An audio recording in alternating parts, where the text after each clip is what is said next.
Hello दोस्तों, स्वागत है आप सबका हमारे चैनल AR वर्ल्ड में। पिछले एपिसोड में हमने देखा था कि किस तरह हिलियन जी को सब कुछ पता चल चुका है शाओविन के स्काई डिश यूज करने से। उसे पता चल चुका है कि किस तरह फेंग युआन ने उसके और लिंशुआन सिटी के लिए क्या कुछ नहीं किया है, और ये भी कि फेंग युआन की याददाश्त भी आ चुकी है। ये दोनों यहाँ पर एक दूसरे के सामने बहुत ज्यादा रोने लगते हैं और अगले सीन में हम जीजू को देखते हैं जो कि अपने पहले से आ चुका था। यहाँ पर वो सभी को परेशान देखता है। डोंगली उसे बताती है कि एम्परर के आगे जा चुकी है। ये बात सुनकर वो जल्दी से अपने बाप के पास यानी कि एम्परर के पास पहुंच जाता है, जहां पर उसे डॉक्टर से पता चलता है कि उसके बाप के आगे कभी वापस नहीं आएंगी। एम्परर उस डॉक्टर को वहां से जाने के लिए कहता है और डॉक्टर वहां से चला जाता है और जीजू यहाँ अपने फादर के पास आता है और रोने लगता है और माफी मांगने लगता है, क्योंकि उसे पता चल चुका है कि उसके फादर यानी एम्परर के यहाँ के स्काई डिश यूज करने की वजह से ही गई है। एम्परर को बहुत ज्यादा तकलीफ हो रही थी, लेकिन फिर भी वो इसका ब्लेम जीजू पर नहीं डालते, बल्कि वो एक्सेप्ट करते हैं कि ये सब कुछ तो होना ही था, क्योंकि हिलियन जी ने और लिंशुआन सिटी ने भी उनकी हेल्प की थी बहुत बार। एम्परर यहाँ जीजू को समझाते हैं कि जब भी कभी वो राजा बनेगा तो वो शाओविन सिटी के स्काई डिश को ठीक से इस्तेमाल करे और उसके नतीजे से भी वाकिफ रहे। जीजू एम्परर की बात मान जाता है और अगले सीन में हम हिलियन जी और फेंग युआन को देखते हैं जो कि साथ में ब्रेकफास्ट कर रहे होते हैं, मगर फेंग युआन कहीं पर खोई हुई थी। हिलियन जी यहाँ फेंग युआन को सर्व भी करता है, मगर फेंग युआन खाना नहीं खा रही थी, इसलिए हिलियन जी उसे पूछता है कि क्या तुम्हें भूख नहीं है। ये बात सुनकर फेंग युआन हिलियन जी की तरफ देखती है और उसे पूछने लगती है कि वो किस तरह लियांली ट्री को वापस लाएंगे, क्योंकि लियांली ब्रांच तो अब नहीं रहा। यहाँ पर फेंग युआन को लियांली ट्री और लिंशुआन सिटी के लोगों की फिक्र हो रही थी, तो हिलियन जी फेंग युआन से कहता है कि तुम्हें फिक्र करने की कोई जरूरत नहीं। पहले मुझे नहीं पता था कि लियांली ट्री के 2 हार्ट है, एक हार्ट मेरे पास है और दूसरा हार्ट वो शख्स के पास है जिसने तुम्हें किडनैप किया था। और कहता है कि अगर हम उस दोनों हार्ट को एक साथ मिलाएंगे तो शायद लियांली ट्री जिंदा हो जाए और लिंशुआन सिटी के लोग भी आजाद हो जाए। ये बात सुनकर फेंग युआन बहुत ज्यादा खुश हो जाती है और हिलियन जी को बताती है कि जिस शख्स ने उसे किडनैप किया था वो शख्स और कोई नहीं बल्कि उसका भाई है, यानी कि फेंगिन है। फेंग युआन की ये बात सुनकर हिलियन जी फेंग युआन से कहता है कि तो शायद 3 साल पहले जिस शख्स को मैंने मारा था फेंगिन समझकर वो फेंगिन नहीं था। तो फेंग युआन हिलियन जी को बताती है कि फेंगिन पहले से ही अपनी सीक्रेट आर्मी तैयार कर रहा था और उन आर्मी को अपना कैरेक्टर भी दे रहा था। हिलियन जी ने 3 साल पहले जिस आदमी को मारा था फेंगिन समझकर वो शायद उन्हीं आर्मी में से एक आदमी होगा। फेंग युआन या हिलियन जी से ये भी कहती है कि अगर हम उस जगह जाएं जहाँ पर फेंगिन ने मुझे किडनैप किया था तो शायद हमें फेंगिन का पता चलेगा। ये कहकर वो वहाँ से जाने वाली होती है, मगर हिलियन जी उसका हाथ पकड़ता है। उसे कहता है कि हमने पहले ही इन्वेस्टिगेशन कर ली है, वहाँ पर फेंगिन का कोई भी आता पता नहीं है, और कहता है कि तुम फिक्र मत करो, मैं फेंगिन को जरूर ढूंढ कर निकालूंगा, लेकिन इन सब में तुम वहाँ पर नहीं आओगी, तुम यहाँ पर रहकर ही अपना ख्याल रखोगी। और कहता है कि तुमने कल रात से कुछ भी नहीं खाया इसलिए तुम कुछ खा लो, मगर फेंग युआन इसके लिए मना कर देती है और हिलियन जी से कहती है कि इन 3 सालों में वो सिर्फ तुम ही थे जिसने लियांली ट्री को बचाने के लिए क्या कुछ नहीं किया, और लिंशुआन सिटी की लेडी होने के नाते मैं भी तुम्हारे साथ चलना चाहती हूँ, क्योंकि मेरी भी उतनी ही रेस्पॉन्सिबिलिटी है जितनी कि तुम्हारी है। फेंग युआन की ये सारी बातें सुनकर हिलियन जी मान जाता है। यहाँ से ये दोनों उसी जगह पर आते हैं जहाँ पर वो रुके हुए थे। हिलियन जी फेंग युआन से पूछता है कि जाने से पहले तुम यहाँ पर क्यों आना चाहती थी, तो फेंग युआन उसे बताती है कि कई दिन हो गए हम यहीं पर ही रह रहे हैं और इस जगह से मुझे कुछ लगाव हो गया, क्योंकि इसी जगह पर मैंने अपनी जिंदगी का पहला स्नोफॉल भी देखा था। अब जब मैं यहाँ से जा रही हूँ तो मुझे वो टाइम याद आ रहा है जब मैं लिंशुआन सिटी को छोड़कर जा रही थी याओजाओ सिटी, और जैसे ही मैं याओजाओ सिटी गई मैं दोबारा लिंशुआन सिटी जा ही नहीं पाई। फेंग युआन यहाँ पर थोड़ी सी मायूस होती है, तो हिलियन जी उसका हाथ पकड़ लेता है और उसे दिलासा देता है। उसे कहता है कि मैं तुमसे वादा करता हूँ कि अगले स्नोफॉल तक हम यहाँ पर जरूर आएंगे और साथ में स्नोफॉल यहीं पर देखेंगे। फेंग युआन ये बात सुनकर स्माइल करती है और हिलियन जी से कहती है कि अब चलो हम यहाँ से चलते हैं, और जीजू को गुड बाय कहते हैं। ये कहकर फेंग युआन हिलियन जी को लेकर वहाँ से चली जाती है और यहाँ से ये दोनों जीजू से मिलने के लिए आते हैं, जहाँ पर वो जीजू को बताते हैं कि वो याओजाओ सिटी को जा रहे हैं फेंगिन को ढूंढने के लिए, ताकि वो उससे लियांली ट्री का हार्ट ले और लियांली ट्री को वापस लाएं। ये सारी बातें सुनकर जीजू यहाँ फेंग युआन से कहता है कि वो भी उनके साथ चलना चाहता था, लेकिन वो नहीं चल सकता क्योंकि उसके फादर की तबीयत ठीक नहीं है। हिलियन जी यहाँ जीजू से उसके फादर की आंखों के बारे में पूछता है, तो जीजू से बताता है कि उसे फिक्र करने की कोई जरूरत नहीं, शाओविन सिटी में बहुत अच्छे डॉक्टर्स हैं और मुझे यकीन है कि मेरी फादर की आंखें जरूर वापस आएंगी। और कहता है कि अभी मुझे काम है, लेकिन मैं थोड़े दिन बाद याओजाओ सिटी जरूर आऊंगा और तुम दोनों से मिलूंगा। हिलियन जी और फेंग युआन मान जाते हैं और यहाँ से ये दोनों जीजू को गुड बाय कहकर याओजाओ सिटी की तरफ निकल पड़ते हैं। अगले सीन में यहाँ पर हम फेंगिन को देखते हैं जिसकी तबीयत हमें कुछ ठीक नहीं लगती और वो बहुत अजीब बिहेव कर रहा था। दरअसल हमें यहाँ पर पता चलता है कि लियांली ट्री का हार्ट जब से एक्टिवेट हुआ है तब से फेंगिन की तबीयत ठीक नहीं है, वो अजीब बिहेव कर रहा है और यहाँ पर सभी लोग परेशान होते हैं। अचानक से फेंगिन की तबीयत ठीक हो जाती है और वो बैठ जाता है चुपचाप। ये देखकर यहाँ पर फेंगिन का सर्वेंट घबरा जाता है और एक गार्ड से कहकर फेंगिन को चेक करने के लिए कहता है और गार्ड यहाँ पर फेंगिन को चेक करने के लिए आगे बढ़ता है, मगर अचानक से फेंगिन उसी का गला पकड़ लेता है और उसे मारने की कोशिश करने लगता है। फेंगिन यहाँ हंसते हुए उस गार्ड को मार भी देता है और कहता है कि फाइनली 7 दिन और 7 रात के बाद मुझे वो शक्तियाँ मिल चुकी है लियानली ट्री की। यहाँ पर हम एक फेंगिन का फ्लैशबैक भी देखते हैं, जहाँ पर हम देखते हैं कि जब फेंग युआन ने लियानली ट्री को अपने सीने पर डालकर मारने की कोशिश की थी खुद को,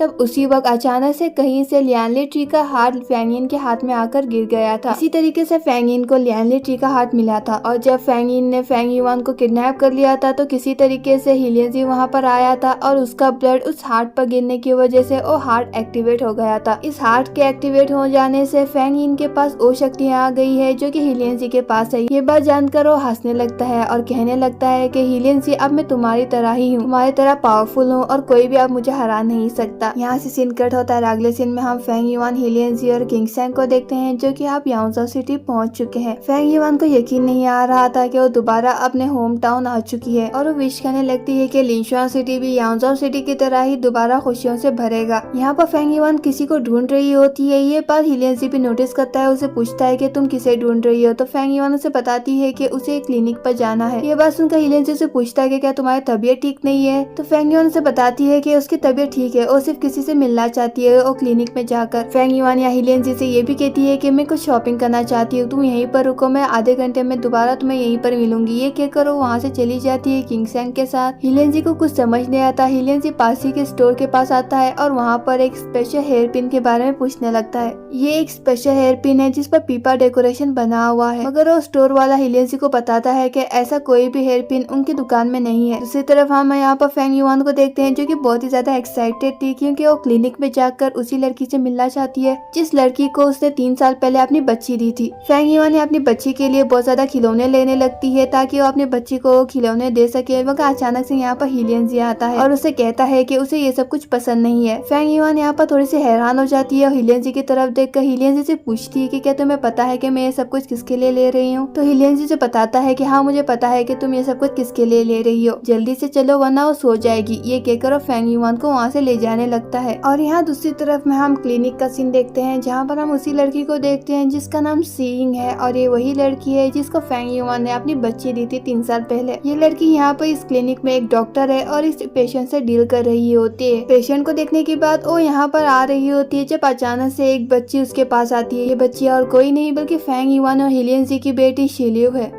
शिलियू यहाँ सीइंग को अपनी माँ समझती है और उसे माँ कहकर भी बुलाती है। यहाँ पर हम फेंग युआन और हिलियनजी को भी देखते हैं जो कि अपनी बेटी को देखने के लिए यहाँ पर आए हुए थे। फेंग युआन यहाँ अपनी बेटी को देखकर बहुत ज्यादा इमोशनल होती है, उसे यकीन नहीं आ रहा था कि उसकी बेटी इतनी बड़ी हो चुकी है। हिलियनजी यहाँ फेंग युआन से कहता है कि हम अंदर जाकर उससे मिलेंगे, मगर फेंग युआन इसके लिए मना कर देती है और हिलियनजी से कहती है कि मैं सबसे पहले अपनी बच्ची को ठीक से देखना चाहती हूँ दूर से ही। ये कहकर अपनी बच्ची को देखने लगती है जो कि सीइंग को अपनी माँ कहकर बुला रही थी। हिलियनजी यहाँ फेंग युआन की तरफ देखता है, उसे कहता है कि क्यों ना पहले मैं जाऊं और तुम फिर बाद में आना। फेंग युआन इसके लिए मान जाती है और हिलियनजी यहाँ पर पहले अंदर चला जाता है और फेंग युआन उसके पीछे ही होती है। सीइंग यहाँ हिलियनजी को देखकर बहुत ज्यादा खुश हो जाती है और इसके इस एक्सप्रेशन से हमें पता चलता है कि सीइंग यहाँ हिलियनजी को पसंद करती है। हिलियनजी यहाँ सीइंग से कहता है कि इस बार मैं अकेला नहीं आया हूँ बल्कि मेरे साथ कोई और भी आया है। ये कहकर फेंग युआन आगे आती है। सीइंग यहाँ फेंग युआन को देखकर बहुत ज्यादा खुश हो जाती है और फेंग युआन के पास आती है। यहाँ पर शिलियू हिलियनजी के पास जाती है और हिलियनजी को अंकल कहकर बुलाती है। हिलियनजी यहाँ अपनी बेटी को गोद में उठाता है और हिलियनजी फेंग युआन को देखने लगता है और फेंग युआन भी इन्हें देखती है। सीइंग यहाँ पर इन सभी की खातिरदारी कर रही होती है, जहाँ पर सीइंग यहाँ फेंग युआन से पूछती है कि तुम इन 3 सालों में कहाँ पर थी, तो फेंग युआन उसे बताती है कि इन 3 साल में बहुत कुछ हुआ है, जब टाइम मिलेगा तो मैं तुम्हें सब कुछ बताऊंगी। यहाँ पर फेंग युआन सीइंग को थैंक यू कहती है उसकी बेटी का ख्याल रखने के लिए। सीइंग उसे कहती है कि थैंक यू कहने की कोई बात नहीं है क्योंकि तुमने मेरे लिए बहुत कुछ किया है, उसके सामने ये तो कुछ भी नहीं है। ये लोग बात कर रहे होते हैं, इसी वक्त यहाँ पर एक औरत आती है और सीइंग को बताती है कि एक पेशेंट आया हुआ है और जिद कर रहा है कि वो सीइंग को दिखा कर ही जाएगा। उसने बहुत समझाने की कोशिश की लेकिन वो पेशेंट मान नहीं रहा है। सीइंग मान जाती है और उन दोनों को वहीं पर छोड़कर उस पेशेंट से मिलने के लिए वहाँ से चली जाती है। यहाँ पर शिलो भी थी जो कि हिलियनजी को लगकर बैठी हुई थी और हिलियनजी से बात कर रही थी। शिलो यहाँ हिलियनजी को एक कैंडी भी देती है जिसके बदले में हिलियनजी उसे एक गिफ्ट भी देता है, यानी कि एक खिलौना देता है, जिसके लिए शिलो यहाँ हिलियनजी को थैंक यू कहती है। तो हिलियनजी से बताता है कि ये टॉय तुम्हारे लिए मैं नहीं लेकर आया हूँ बल्कि वो आंटी लेकर आई है। शिलो यहाँ फेंग युआन की तरफ देखती है और एक पल के लिए फेंग युआन को ऐसा लगता है है कि शिलो ने उसे माँ कहकर बुलाया है, लेकिन शिलो तो शिंग को बुला रही थी। फेंग युआन यहाँ थोड़ी सी मायूस होती है ये जानकर कि उसकी बेटी उसे माँ नहीं कहकर बुला रही है बल्कि आंटी कहकर बुलाती है, लेकिन इस बात की उसे खुशी थी कि वो अपनी बच्ची को बचा पाई पहले। फेंग युआन यहाँ शिलो को देख ही रही होती है कि इसी वहाँ पर शिंग आती है। शिंग को आता हुआ देखकर शिलो भागकर जाकर अपनी माँ के पास यानी कि शिंग के पास चली जाती है और सोने की जिद करती है। फेंग युआन समझ जाती है कि रात बहुत हो चुकी है और उन्हें वहाँ से चलना चाहिए, इसीलिए वो शिंग से कहती है कि वो वहाँ से जा रहे हैं, मगर शिंग या फेंग युआन से रिक्वेस्ट करने लगती है कि वो यहीं पर रुके आज रात, क्योंकि ये क्लिनिक भी उसका घर ही है। शिंग के बहुत ज्यादा इंसिस्ट करने पर फेंग युआन मान जाती है यहाँ पर रहने के लिए। यहाँ से हम फेंग युआन और हिलियन जी को देखते हैं जो कि इसी क्लिनिक में ठहरे हुए होते हैं और साथ में चांद को देख रहे होते हैं। फेंग युआन या हिलियन जी से कहती है कि पहले बचपन में मैं अक्सर यहाँ पर आया करती थी और इसी जगह बैठकर मैं चांद को देखा करती थी। उस टाइम पर मैंने कभी नहीं सोचा था कि मेरी बेटी शिलो भी मेरी तरह ही अपना सारा समय इसी क्लिनिक में गुजारेगी।